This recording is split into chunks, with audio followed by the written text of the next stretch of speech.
جس نے بھی یہ خبر سنی تھی اپنے کانوں کو ہاتھ لگایا تھا۔ معصوم دکھنے والے لوگوں کے بھی ایسے گھنونے روپ ہو سکتے ہیں، میں سوچ بھی نہیں سکتی تھی۔ میں اس محلے میں پچھلے 10 سال سے رہ رہی تھی، لیکن آج تک کبھی ہم نے امام صاحب کے بارے میں ایسی کوئی بات نہیں سنی تھی۔ وہ دیکھنے میں نہایت ہی شریف اتوار کے مالک تھے، 5 وقتہ نمازی بھی تھے۔ ان کی بیوی کا انتقال اس وقت ہوا جب ان کی بیٹی پیدا ہوئی تھی۔ اس وقت تو وہ پھر بھی کچھ جوان جہان تھے، تب ان کے بارے میں ایسا کچھ نہیں سنا۔ تو پھر اب اصل میں ان کی شادی 40 سال کی عمر میں ہوئی تھی، لیکن جیسے ہی بیٹی پیدا ہوئی بیوی انتقال کر گئی۔ لیکن انہوں نے دوسری شادی کرنے کے بجائے اپنی بیٹی کی پرورش خود کی تھی۔ بہت سے لوگوں نے امام صاحب کو مشورہ دیا کہ آپ دوسری شادی کر لیں، لیکن وہ کہنے لگے کہ مجھے یہ ڈر لگتا ہے کہ کہیں میری بیٹی کے ساتھ زیادتی نہ ہو جائے، آنے والی اس کے ساتھ سوتیلوں والا برتاؤ نہ کرے۔ اگر بن ماں کی بچی کے ساتھ زیادتی ہو گئی تو میرا کیا ہوگا؟ میں اپنے رب کو کیا جواب دوں گا؟ امام صاحب کی بیٹی سے محبت کی مثالیں تو ہمارا پورا محلہ دیتا تھا، لیکن جو حقیقت اب کھلی تھی وہ سوچ کر بھی روح دل دہل رہا تھا۔ ہم سوچ بھی نہیں سکتے تھے کہ ایسا بھی ہو سکتا ہے۔ میں نے تو جب سے یہ خبر سنی تھی میرا دماغ سائیں سائیں کر رہا تھا۔ ہمارے محلے کی سبھی عورتیں آپس میں سر جوڑے اسی معاملے پر بحث کر رہی تھیں۔ میں بھی بازار سے سبزی لینے گئی تھی جب اپنی گلی میں آئی سکینہ آپا تیزی سے چلتے ہوئے میرے پاس آئیں۔ سکینہ آپا ہمارے محلے کی اخبار جہاں تھی۔ محلے کی کوئی بھی خبر ہوتی سب سے پہلے ہمیں سکینہ آپا سے ہی سننے کو ملتی تھی۔ جس تیزی اور جس اڑی ہوئی رنگت سے وہ آئی تھیں، میں سمجھ گئی تھی کہ محلے میں کہیں نہ کہیں کچھ نہ کچھ ہوا ہے۔ میرے پاس آ کر کہنے لگی، شائستہ تمہیں پتہ ہے امام صاحب تو بڑے گھننے میسنے نکلے۔ میں نے کہا کچھ تو سوچ سمجھ کے بات کریں آپا، مسجد کے امام ہیں، وہ بزرگ بھی ہیں اور قابل احترام بھی ہیں، کیا کر دیا انہوں نے ایسا؟ لیکن جو خبر سکینہ آپا نے مجھے سنائی میرے تو کانوں سے دھوئیں نکلنے لگے۔ مجھے اپنے کانوں پر بالکل بھی یقین نہیں آ رہا تھا۔ امام صاحب کا گھر تو میرے گھر کے بالکل برابر تھا، ایک ہی دیوار کا فاصلہ تھا۔ میں نے کہا نہیں سکینہ آپا، آپ کو کوئی غلط فہمی ہوئی ہے۔ کہنے لگی ارے تم دیکھو تو صحیح، تمہیں خود یقین آ جائے گا۔ یہ بات انہوں نے میرے بالکل کان کے قریب آ کر کہی تھی، لیکن میں ابھی بے یقینی میں تھی۔ میں نے اپنے قدم آگے بڑھا دیے، میرا دل بڑی زور زور سے دھڑک رہا تھا۔ یہ بات کوئی معمولی یا عام سی بات نہیں تھی۔ مجھے لگا شاید سکینہ آپا اس عمر میں سٹھیا گئی ہیں، جو منہ میں آتا ہے بول جاتی ہیں۔ لیکن جیسے ہی میں گھر پر پہنچی کچھ ہی دیر بعد محلے میں ایک شور سا مچنے لگا۔ بہت سے مرد امام صاحب کے گھر کا دروازہ بجا رہے تھے، کہہ رہے تھے کہ باہر نکل مولوی کے بچے، ہم تمہیں اپنے محلے میں نہیں رکھنا چاہتے۔ ویسے تو میں نے کبھی بھی مولانا صاحب کے گھر میں جھانک کر نہیں دیکھا تھا، لیکن ہاں چھت پر آتے جاتے ہوئے میری نظر ان کے صحن میں پڑ جاتی تھی۔ اکثر تو وہ مسجد سے واپس آ کر عصر سے مغرب کے دوران بچے بچیوں کو قرآن پاک پڑھاتے تھے۔ کبھی کوئی ایسی بات نہیں ہوئی تھی۔ میری تو اپنی بچی مولانا صاحب کے پاس کلام پاک پڑھنے جاتی تھی۔ یہ سوچ کر میرا دل خوف سے ہچکولے مار رہا تھا۔ میرا دل اس قدر بے چین تھا کہ سمجھ نہیں آ رہا تھا کہ یہ ہو کیا رہا ہے۔ مولانا صاحب اپنے گھر کا دروازہ نہیں کھول رہے تھے۔ کہنے لگے یہ میرے گھر کا معاملہ ہے، خدا کے لیے آپ لوگ واپس چلے جائیں۔ میں اپنے گھر میں بیٹھی ساری آوازیں سن رہی تھی، لیکن میری اتنی ہمت نہیں ہوئی کہ چند سیڑھیاں چڑھ کر چھت کی جانب جانے والے زینے کی چڑھ کر اپنے منڈیر سے جھانک کر برابر والے گھر میں دیکھوں کہ آخر قصہ کیا ہے۔ میں چپ چاپ اپنے صحن میں گم سم سی ہو کر بیٹھی تھی اور ساری آوازیں سن رہی تھی۔ مولانا صاحب کی بات سن کر باہر کھڑے محلے کے مرد کہنے لگے، باہر آتا ہے یا ہم دروازہ توڑ کر اندر آ جائیں؟ دیکھ اگر ہم اندر آئے تو تجھے مار مار کے محلے سے نکالیں گے، باہر تیرا منہ بھی کالا کریں گے۔ جو کام تو نے کیا ہے اس کی بخشش نہ اس دنیا میں ہے نہ آخرت میں۔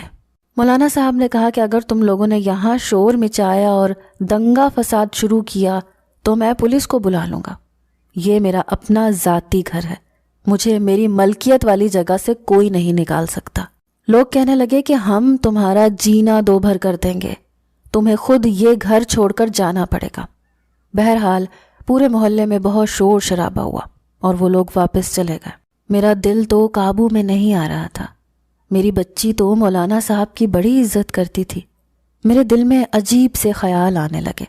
میں نے فوراً سے اپنی بیٹی کو آواز دی، جو کہ مولانا صاحب کی روبینہ کی ہم عمر تھی۔ میں نے کہا، فرینہ ادھر آؤ۔ وہ اپنے کمرے میں بیٹھی تھی، فوراً سے میرے پاس آ گئی۔ کہنے لگی، جی امی کہیے۔ جو سوال میرے دل میں اٹھ رہے تھے میں اپنی بیٹی سے پوچھتے ہوئے گھبرا بھی رہی تھی۔ میں نے کہا، تم قاری عبدالستار کے پاس پڑھنے جاتی ہو تو وہ تمہیں کچھ کہتے تو نہیں تھے؟ میری بات سن کر وہ کہنے لگی، کیا مطلب، کیا کہتے تھے؟ ہاں امی، مجھے ویسے تو مولانا صاحب کچھ نہیں کہتے تھے، لیکن اگر سبق یاد نہ ہو تو ڈانٹ بھی دیتے ہیں، کان بھی مڑوڑ دیتے ہیں۔ اور کیا امی؟ میں نے کہا، نہیں بیٹا، میں یہ نہیں پوچھ رہی، پھر میں کچھ سنبھل کر دھیمے لہجے میں بولی کہ کیا کبھی انہوں نے تمہارے ساتھ کوئی بدتمیزی تو نہیں کرنے کی کوشش کی؟ اس پر بھی وہ نافہمی سے دیکھنے لگی۔ میں جاننا چاہتی تھی کہ مولانا عبدالستار کا کردار کیا تھا، کیا وہ جو میں لوگوں سے سن رہی تھی وہ، یا پھر کچھ اور، کیونکہ میں نے آج تک اس شخص کو نظریں اٹھا کر ادھر ادھر دیکھتے نہیں دیکھا تھا۔ کیا تھا سچ؟ میری بیٹی کہنے لگی کہ مجھے آپ کی بات سمجھ نہیں آ رہی امی، آپ کیا پوچھنا چاہتی ہیں؟ جو خبر مجھے سکینہ آپا سے سننے کو ملی تھی وہ انتہائی اخلاق کے درجے سے گری ہوئی تھی۔ میں یہ پوچھنا چاہتی تھی کہ کہیں وہ میری بیٹی کے ساتھ نازیبا حرکتیں تو نہیں کرتا، لیکن میرے پاس وہ لفظ ہی نہیں تھے۔ کیا پوچھتی، کیسے پوچھتی؟ پھر آخر میں نے اپنی بیٹی سے پوچھ ہی لیا کہ مولانا صاحب تمہیں کہیں چھوتے تو نہیں ہیں، تمہاری کمر پر یا سینے پر؟ یہ سن کر میری بیٹی کا ایک دم سے رنگ اڑا تھا۔ وہ گھبرا گئی، ساتھ ہی نفی میں سر ہلانے لگی اور اپنے کمرے میں چلی گئی۔ یہ دیکھ کر میرا دل تو یوں تھا جیسے مٹھی میں لے کر کسی نے مسل دیا۔ اس کا مطلب یہ شخص واقعی قابل اعتبار نہیں تھا۔ مجھے یاد آنے لگا میری بیٹی فرینہ کی دوست تھی، مولوی عبدالستار کی بیٹی روبینہ سے بہت گہری تھی۔ پھر اس بچی کی ماں بھی نہیں تھی، اس لیے وہ بچی جب بھی فرینہ کے ساتھ ہمارے گھر کھیلنے آتی تو میں اسے کھانا وانا کھلا کر ہی بھیجتی تھی۔ اکثر تو میں کھانا بنا کر مولوی صاحب کے لیے بھی بھجوا دیتی تھی۔ ہمارے لیے تو وہ بہت قابل احترام شخصیت تھے، امام مسجد تھے، حافظ قرآن تھے۔ وہ بچی میری بیٹی کے ساتھ صحن میں کھیلتی رہتی تھی، زیادہ تر خاموش مزاج کی تھی۔ ظاہر ہے باتیں کرنے والا اس کے گھر میں باپ کے علاوہ تو کوئی نہ تھا۔ جب میں پوچھتی کہ تمہیں رات کو اکیلے سوتے ہوئے ڈر تو نہیں لگتا، تو کہتی کہ نہیں، میرے ابو میرے ساتھ سوتے ہیں۔ میں نے کہا کہ اچھا ٹھیک ہے، لیکن میں نہیں جانتی تھی کہ باپ اپنی بیٹی کے ساتھ اتنا بڑا گناہ بھی کر سکتا ہے۔ میرا دماغ یہ سوچنے سے بھی قاصر تھا جو حرکت ایک باپ نے بیٹی کے ساتھ کر دی تھی۔ میری آنکھوں سے آنسو بہنے لگے، میری آنکھوں کے سامنے روبینہ کا چہرہ نظر آنے لگا۔ پھر مجھے یہ بھی یاد آنے لگا کہ پچھلے ماہ سے روبینہ بالکل بھی فرینہ سے ملنے نہیں آ رہی تھی، نہ ہی اس کے ساتھ کھیلتی تھی۔ میں نے فرینہ سے کئی بار پوچھا کہ روبینہ کو کیا ہوا ہے، اب کیوں نہیں آتی؟ پہلے تو روز آتی تھی۔ وہ کہنے لگی، امی پتہ نہیں اسے کیا ہوا ہے، اس کی طبیعت ٹھیک نہیں رہتی، اس کا معدہ خراب ہو گیا ہے، اسے الٹیاں بہت آتی ہیں، ہر وقت نڈھال چارپائی پر لیٹی رہتی ہے۔ میں نے سوچا کہ شاید بیچاری کو کوئی مسئلہ ہو گیا ہوگا، بیمار ہو گئی ہوگی، لیکن اس کی جو وجہ سامنے آئی تھی وہ تو بڑی ہی گھناؤنی تھی۔ اگر میں پچھلے 10 سالوں کو دیکھتی تو مجھے مولانا صاحب کی کسی بھی حرکت سے ایسے نہیں لگا کہ وہ یہ کام بھی کر سکتے ہیں، اور وہ بھی اپنی ہی بیٹی کے ساتھ۔ میں کیا، محلے کا کوئی بھی شخص یہ نہیں سوچ سکتا تھا۔ اگلے روز جو بات مجھے سننے کو ملی وہ بڑی شرمناک سی تھی۔ محلے کی عورتیں کہنے لگیں کہ مولوی صاحب شاید بچی کے بالغ ہونے کا انتظار کر رہے تھے۔ جیسے ہی بچی نے کچھ عمر اور قد نکالا، مولوی صاحب کے جذبات قابو میں نہیں رہے۔ توبہ توبہ، آج کل تو بھئی سگے باپ کا بھی کوئی بھروسہ نہیں رہا۔ دیکھنے میں کیسے نیکوکار بنتے تھے، اور کرتوت تو دیکھو، گو کہ جتنے منہ اتنی باتیں تھیں۔ یہ سن کر مجھے بھی خوف سا محسوس ہونے لگا تھا۔ میرے شوہر کا کام بیرون ملک میں تھا، میں یہاں پر اپنی بیٹی کے ساتھ اکیلی رہتی تھی۔ پہلے تو مجھے کبھی اکیلے رہنے میں خوف محسوس نہیں ہوا تھا، لیکن آج رات کو تو جیسے مجھے نیند ہی نہیں آ رہی تھی۔ میں تو اس بات سے بڑی مطمئن تھی کہ میرے گھر کے برابر میں بڑا ہی دیندار شخص رہتا ہے، مولوی صاحب رہتے ہیں، اور دوسری جانب ویسے بھی گلی کا اختتام ہوتا تھا۔ مجھے اپنی عزت کے معاملے میں کسی سے کوئی خطرہ نہ تھا۔ محلے والے بہت اچھے تھے۔ پچھلے 10 سال سے میں نے کبھی کوئی بات نہیں سنی تھی، اور جو بات اب سنی تھی اس نے تو مجھے خوف زدہ کر دیا تھا۔ اگلے روز میری آنکھ الٹیوں کی آوازیں سن کر کھلی۔ میں فوراً سے اپنے کمرے سے باہر آئی۔ یہ آوازیں مجھے مولوی صاحب کے گھر سے آ رہی تھیں۔ میں نے جلدی سے چھت پر جانے والی سیڑھیاں چڑھیں اور ہلکا سا سر اٹھا کر برابر والے گھر میں جھانکنے کی کوشش کی۔ جو منظر میں نے اپنی آنکھوں سے دیکھا، میرا دل دھڑکنا بھول گیا۔ روبینہ کو میں 4 ماہ بعد دیکھ رہی تھی۔ چھوٹی سی 11 سال کی معصوم سی بچی صحن میں ہی بنے واش بیسن پر الٹیاں کر رہی تھی۔ مولوی صاحب اس کے کندھے دبا رہے تھے، اسے تسلی دے رہے تھے کہ تم بہت جلد ٹھیک ہو جاؤ گی۔ لیکن جیسے ہی میری نظر روبینہ کے وجود پر پڑی، میرا تو دل کانپ اٹھا۔ اسے دیکھ کر لگ رہا تھا جیسے 2-3 ماہ کی حاملہ ہو۔ میرے دل میں جو تھوڑے بہت شک و شبہات تھے، اب تو اس پر بھی یقین کی مہر لگ گئی تھی۔ یہ دیکھ کر تو میں نے فیصلہ کر لیا کہ اب چپ نہیں رہنا چاہیے۔ ہمیں ایسے شخص کے خلاف قدم اٹھانا چاہیے تاکہ دوبارہ کوئی ایسا ظلم اپنی بیٹی کے ساتھ نہ کر سکے۔ محلے کی عورتیں آئے روز میرے گھر آتی تھیں، کیونکہ ایک میرا ہی گھر مولوی صاحب کے گھر کے قریب تھا۔ اس لیے کبھی سکینہ آپا آ کر ہماری منڈیر سے برابر والے گھر میں جھانک جھانک کر دیکھنے کی کوشش کرتی۔ اس بات کی تصدیق چاہ رہے تھے وہ، اور وہ اب میں کر چکی تھی۔ سب عورتیں میری بات سن کر آنکھیں پھاڑ کر دیکھنے لگی، کہنے لگی ہمیں تو یقین نہیں آ رہا۔ پہلے تو ہمیں لگا تھا کہ شاید یہ خبر جھوٹی ہے، مولانا صاحب کے لیے کسی نے جھوٹی خبر کو محلے میں پھیلایا ہے، لیکن تم نے تو اس بات کی تصدیق بھی کر دی۔ میں نے کہا کہ ایسے شخص کو ہمارے محلے سے نکال باہر دینا چاہیے۔ بھائی جو اپنی بیٹی کے ساتھ یہ گناہ کر سکتا ہے، وہ دوسروں کی بیٹیوں کے ساتھ کیا نہیں کر سکتا، اور ہمارا تو محلہ بدنام ہو جائے گا۔ ویسے بھی مسجد سے مولانا صاحب کو نکال دیا گیا تھا، تو محلے میں رکھنے کا کیا جواز ہے؟ سب عورتوں نے میری بات سے اتفاق کیا، اور پھر محلے والے ایک بار پھر مولانا صاحب کے دروازے پر پہنچ گئے۔ کہنے لگے کہ گھر سے نکلو ورنہ پولیس میں کمپلین کروا دیں گے، ہم ایسے شخص کو اپنے محلے میں نہیں رکھ سکتے۔ اس بار مولانا صاحب نے گھر کا دروازہ کھول دیا، ورنہ 3 دن سے وہ گھر میں ہی بند تھے۔ سب مردوں کو غصے اور اشتعال میں دیکھ کر وہ کہنے لگے کہ تم لوگوں کو شرم نہیں آتی، ایک باپ کے اوپر ایسا الزام لگاتے ہوئے؟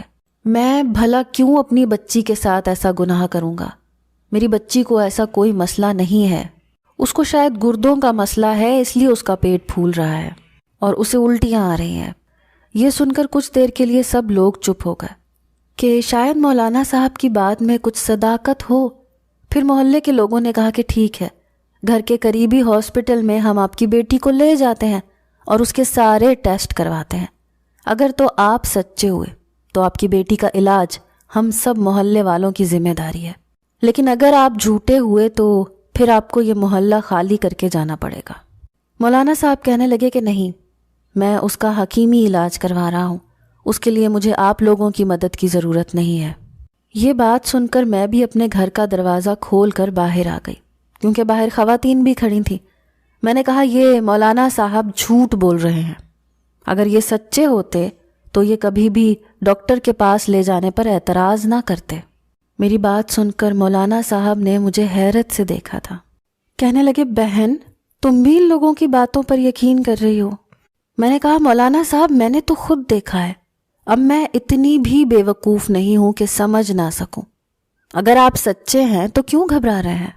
ایک بار ٹیسٹ ہونے دے، سارا سچ سامنے آ جائے گا، ورنہ تو آپ ہی جھوٹے پڑیں گے۔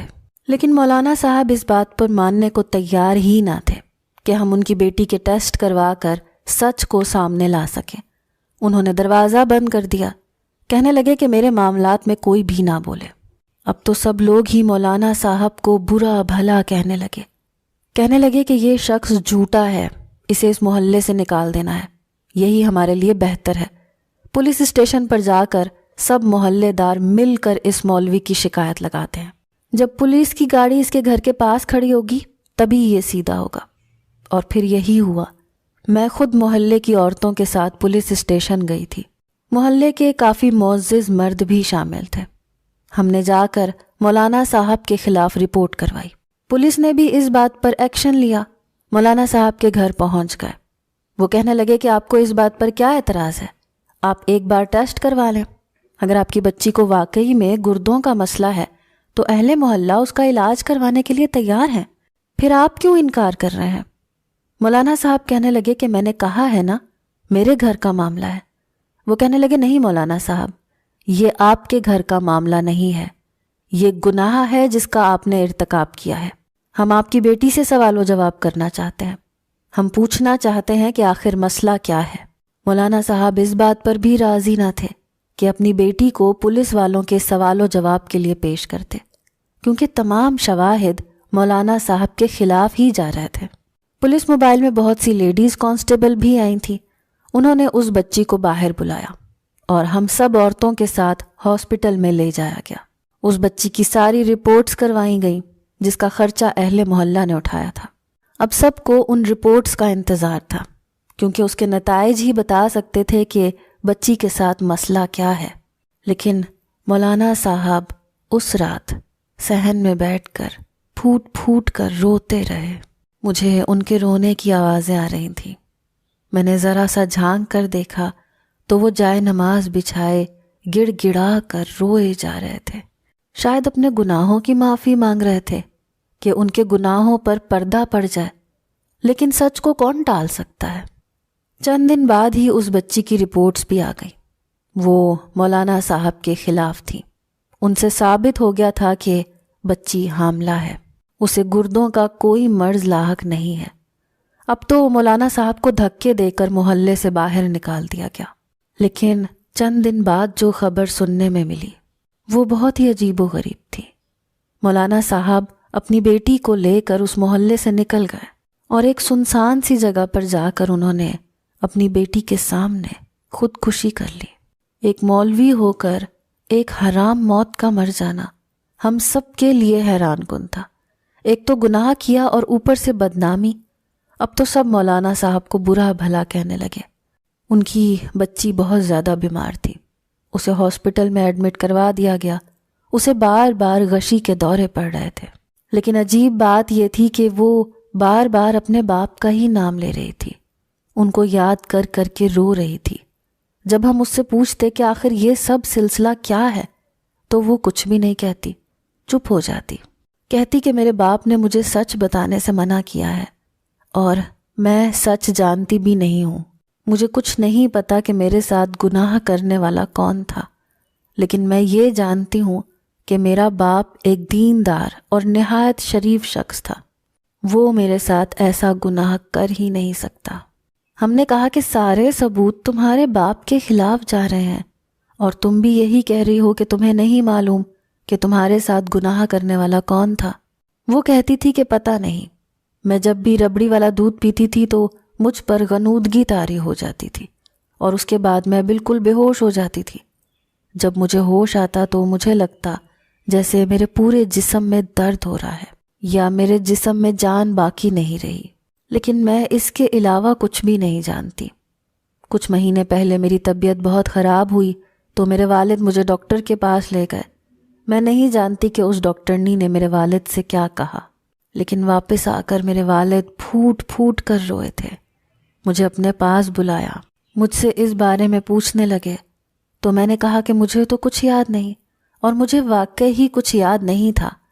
انہوں نے کہا کہ ہمارا معاشرہ بہت ہی برا ہے، سچ کی تصدیق کوئی نہیں کرے گا، لیکن الزامات سب لگائیں گے، اس لیے تم کسی کے سامنے اپنی زبان مت کھولنا، میں سب سنبھال لوں گا۔ پھر وہ کہنے لگی کہ مجھے نہیں معلوم، لیکن میرا دل کہتا ہے کہ میرے والد بے قصور تھے۔ یہ سن کر ہم لوگ پھر یہ سوچنے پر مجبور ہو گئے کہ آیا سچ تھا تو تھا کیا؟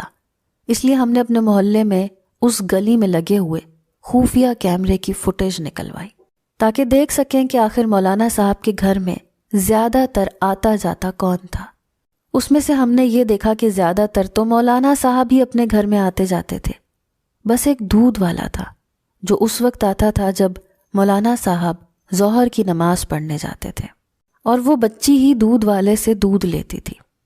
ایک دن کی ویڈیو میں یہ بھی دکھایا گیا کہ وہ دودھ والا اس بچی کو الگ سے ایک دودھ کا شاپر پکڑا رہا تھا۔ کہنے لگا، یہ ربڑی والا دودھ ہے بیٹا، پی کر دکھاؤ کیسا ہے، اور ابھی ابھی اس کو پیو ورنہ اس کی تاثیر ختم ہو جائے گی۔